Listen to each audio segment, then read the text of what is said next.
coisas a fazer. Agora, se eu não pudesse ler, eu ficava muito mal. Ficava muito mal. Eu vivo de escrever há muitos anos. Aliás, sempre vivi, porque como jornalista eu vivo de escrever, né? E é uma alegria poder viver daquilo que a gente gosta de fazer. Porque eu adoro a minha profissão. Quando eu sento para escrever, eu trabalho por projeto livre, um trabalho cruzando gêneros, o projeto é blocado, ou seja, até terminar aquele livro eu só trabalho naquele. Quando eu estou no meio do projeto livre, eu fico bonita, fico interessante, eu cozinho melhor, a vida tem uma amplidão, um leque que se abre. É muito bom, é muito bom. E é muito acompanhado. Eu sempre digo para os jovens, não acreditem quando dizem para vocês que é uma profissão solitária. Ninguém está mais acompanhado do que um escritor com suas personagens. Porque você participa da vida de todos eles, você cria a vida de todos eles, você cria o cenário, você faz tudo. É muita companhia. Parece que está sozinho, não está. E você, Rafael, então, para terminar, por exemplo, o seu romance, você sentiu que tinha que se empenhar excessivamente até o fim? Eu acho que tem um pouco a ver com isso que o Marçal falou, assim, né? Não é uma questão de se eu tenho que ficar obsessivo, a gente fica obsessivo, assim, o personagem fica na nossa cabeça o tempo inteiro, assim, né? Então, às vezes você está numa roda de conversa e, sei lá, você está num bar com os amigos e se a conversa tiver um instante sequer de desinteresse, pronto, você já está, né, ali no mundo da lua, pensando nos seus personagens. Minha esposa vive reclamando comigo, assim, de eu estar em algum lugar com um monte de amigos e eu estou, né, as pessoas conversando e de repente eu estou assim. Sabe? Então, e é uma coisa que eu penso o tempo inteiro, assim, e acho que tem muito isso que a Marina falou, assim, os personagens, no momento que você está escrevendo, eles viram uma companhia sua constante, assim, talvez seja a companhia mais constante que a gente tem, né, porque eles não têm limitação de espaço, de tempo, você não desliga o telefone na cara do personagem, você não vai para outro lugar, né, ele está dentro da sua cabeça, né? Um escritor amigo meu, Marroquino, ele fala que ele tem gênios rodando em volta dele. Então, assim, e ao mesmo tempo não é uma coisa, eu pelo menos não vejo isso como uma coisa perturbadora, assim, os fantasmas, os demônios que eu tenho que exorcizar no livro, não, para mim é prazeroso, assim, é difícil às vezes, mas é prazeroso, é gostoso pensar na Ângela, na história dela, no que pode acontecer, no que eu quero para ela, quando vem uma ideia boa, assim, é ótimo, né? A melhor coisa que tem. Você fica louco, às vezes você está na rua, você quer correr para sua casa e escrever. Então eu acho que é essa relação que a gente tem mesmo, assim, pelo menos é a minha relação com a escrita. E, Adriana, você mesmo estava falando que tem um personagem que fica sempre falando com você. Ouço vozes. Mas eu não tenho uma necessidade premente de expressão. Assim, para mim, ao contrário, assim, de ter que escrever, eu, na verdade, eu passo muito tempo, enfim, mais pensando, vivendo e tendo fantasias do que realmente tendo a vontade de expressá-las. Eu não sou uma pessoa assim que... Eu acho que a literatura, um dos pilares da literatura é a expressão, um dos 4. Tem outros, eu acho que esses outros, para mim, são os mais prementes. E eu vejo, acho que comparo mais a minha atividade com a de um escultor, assim, que tem uma pedra diante de si e precisa tirar alguma coisa daquela pedra e precisa... Bom, que pedra é aquela, né? De que ela é feita, o que pode me dar essa pedra, né? Então, é isso, assim, primeiro eu entender qual é a formação dessa pedra, qual é de que ela é feita, ela é o calcário, qual é a matéria dela. Depois, quais são as ferramentas que eu vou ter que usar para extrair dessa pedra que eu preciso. Então, o que eu quero dizer com isso é que eu só penso em escrever um livro enquanto um objeto. Eu não vou escrevendo, eu não saio escrevendo, eu planejo aí obsessivamente todo livro que eu escrevo, naturalmente até onde eu posso ir, né? Que normalmente é metade do livro. Eu já tenho ele todo planejado, em capítulos, etapas, já conheço todas as personagens. Só então eu me ponho para escrever e não tem uma frase que seja a primeira. Assim, eu escrevo obsessivamente e quando eu chego mais ou menos ali, pela metade do planejado, obviamente que o final é sempre fácil, ele já vai se insinuando, né? Então é isso, eu escrevo muito pouco, muito devagar, passo longos silêncios assim, de publicação, mas todos os meus livros, desde o primeiro, foram pensados como objetos. O que você pensa?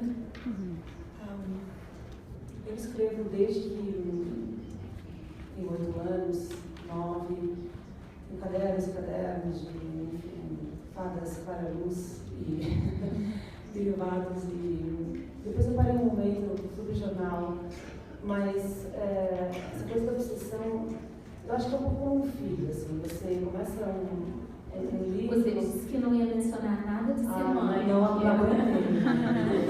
Onde será que está meu filho?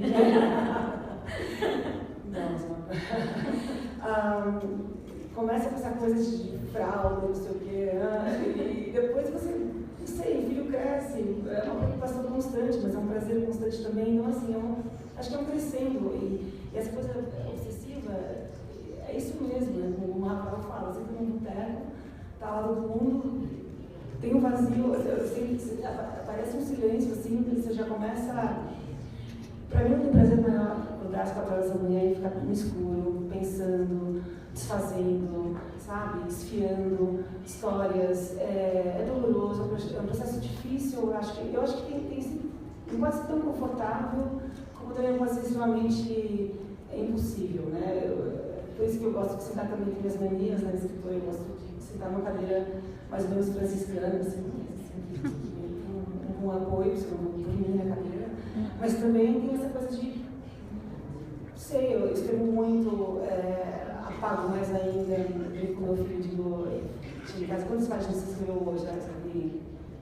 Escrevi 7, não, como é? Escrevi 5, mas eu apaguei 7, algo assim. Então, assim, meio, uma coisa meio maluca, mas tem a questão pesada, assim, da obsessão, que se transforma no dia a dia com... É uma coisa que é uma coisa bem visceral, assim, a minha relação com a escrita. Agora vamos mudar um pouquinho o tema, falar um pouco do Brasil. Recentemente eu li o livro do Antônio Risério, que se chama Que Você É Esse. E ele termina o livro dizendo: o Brasil pode ser a poça d'água onde a gente se afoga ou o oceano onde a gente navega. Ao mesmo tempo, a gente está em 2017, quase 100 anos do movimento modernista, que foi uma enorme vanguarda na literatura e nas artes brasileiras. Combinando essas duas perspectivas, o que nós, como escritores contemporâneos brasileiros, temos a oferecer no momento e quem somos nós? Como vocês se sentem? Na poça d'água ou navegando no oceano? Começo com você, Mariana, que tem uma perspectiva mais completa do que todos nós do Brasil.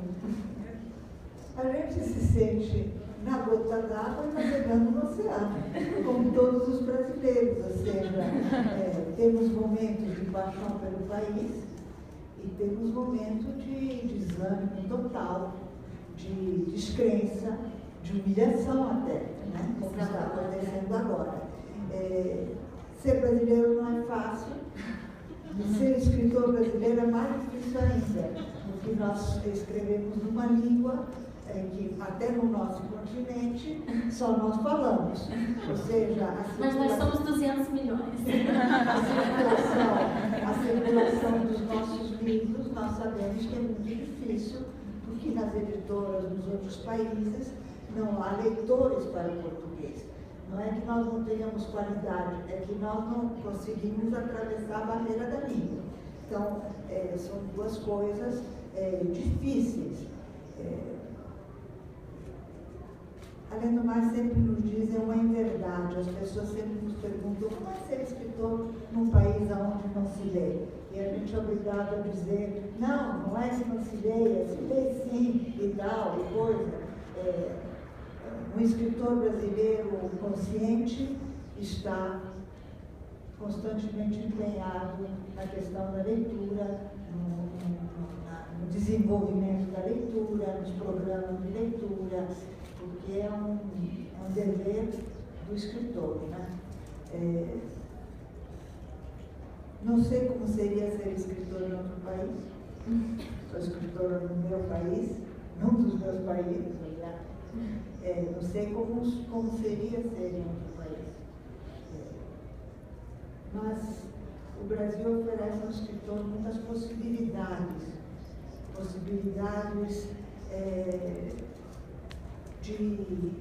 de ganchos culturais distintos, porque você tem a literatura regional, que é um continente inteiro. Os escritores, tem muita gente do Rio Grande do Sul, né? Hoje em dia, por quê? Porque o Rio Grande do Sul alimenta seus escritores, a universidade tem curso de criação literária, o governo do Rio Grande do Sul dá apoio a seus escritores. Então, o Rio Grande do Sul é a nova Minas Gerais, a contemporaneidade, né? Está aparecendo no mundo. Mas você tem essa diversidade. Você tem a literatura urbana, muito forte, porque temos grandes metrópoles. Você tem muitas possibilidades culturais. Agora estão surgindo os autores indígenas, você tem o lado afro-brasileiro, muita possibilidade para o escritor, que só agora começa a ser aproveitada plenamente. É verdade. Adriana, na sua experiência de dar oficinas e lidar, inclusive, com moradores de rua, como é esse contato com o Brasil para você? Essa oficina para moradores de rua foi um caso muito curioso, que partiu na verdade, eram adolescentes, né? Eram adolescentes de rua. Bando de adolescentes que estava sendo pesquisado por uma grande amiga minha, que era antropóloga, e que ela que me ensinou a enxergar a cidade invisível em que a gente vive, né? Hoje, por exemplo, eu saberia onde dormir na rua, eu aprendi assim, onde é que se dorme na rua, qual é o melhor lugar para dormir, como é que as pessoas transitam. Era a pesquisa dela. E numa dessas pesquisas ela conheceu um menino que ele já tinha 19 anos, uma ficha policial invejável que ia dar, enfim, ele era um menino que foi criado em instituições desde o berço. Ele não conhecia. Ele saiu das instituições públicas, privadas primeiro, onde ele teve um atendimento melhor, uma creche privada, para passar para a tutela do Estado, e quando terminou a tutela do Estado, ele foi para a rua. E ele era um menino brilhante, ele era uma pessoa brilhante. E se ele fosse médico, ele seria um médico brilhante, se ele fosse advogado, ele seria brilhante. E ele era um menino de rua brilhante. E ele queria escrever as memórias dele, porque ele sabia que, como ele tinha passado por escolas, dessas instituições, uma escolaridade muito frágil, mas ele tinha noção da importância dos livros, dos livros que deixam memória, né? E ele perguntou a essa minha amiga, eu quero escrever um livro, você me ajuda? E ela me pediu ajuda porque ele dava textos e como eu não sabia do risco que era aquele empreendimento, eu aceitei. E rapidamente ele reuniu em torno de si 18 meninos entre 12 e 23 anos, e nós nos encontrávamos todas as semanas, e obviamente que eu cheguei com todo o meu arsenal. Primeiro vamos ler, depois vamos pensar. E eu entendi no primeiro encontro que isso não funcionaria, assim, eles queriam rapidamente escrever, né?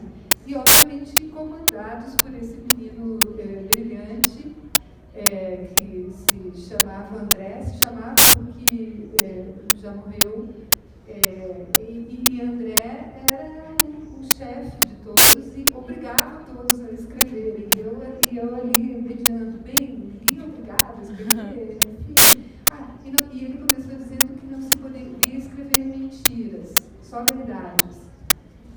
E, bom, não vou entrar no mérito do que é mentira, do que é verdade, mas o que ele queria era um registro biográfico, obviamente, autobiográfico, para contar o que é a vida. Só que era a exploradora dele, não era dos companheiros. Os pobres companheiros tentavam escrever alguma coisa. E escreviam coisas das quais eles tinham ouvido falar, e pequenos poemas que sabiam de cor. E sempre aquele relato, como sair de casa, que é um relato muito curto de violência familiar. Então, a pessoa é melhor morar na rua do que morar em casa, né? E assim, isso cabe no parágrafo, certo? E o resto do tempo eles ficavam no debate com o tal chefe deles, com o André. E o André não permitia que se escrevesse ficção. E até que um dia o André me entregou um poema. E eu perguntei, isso é ficção ou isso é verdade? Aí ele disse, não tem importância. Eu disse, é isso aí. E fomos, conseguimos chegar ao fim com muita dificuldade, com polícia vindo e tentando entender o que estávamos fazendo nós no meio da praça. Nós encontros na praça? Sim, no meio da praça. Nós duas garotas, onde eles ficavam, né? Com aquele banco, assim, que claro que como a gente tinha pequeno